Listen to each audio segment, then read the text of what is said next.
Mostafa Sarwar Farooki brain stroke করে আইসিইউতে ভর্তি। চলচ্চিত্র পরিচালক, প্রযোজক, চিত্রনাট্যকার মোস্তফা সরওয়ার ফারুকী অসুস্থ হয়ে হাসপাতালে ভর্তি হয়েছেন।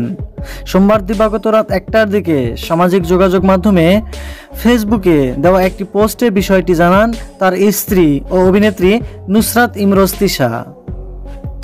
পোস্টে তিশা বলেন, আজ সন্ধ্যা থেকে মোস্তফা একটু অসুস্থ, ডাক্তারের কাছে নিতেই ডাক্তার বলল অ্যাঞ্জিওগ্রাম করা হলো, ছোট একটা ব্রেইন স্ট্রোক হয়েছে ওর, নিউরো আইসিইউতে অবজারভেশনে আছে, সবাই মোস্তফা সরওয়ার ফারুকীর জন্য দোয়া করবেন।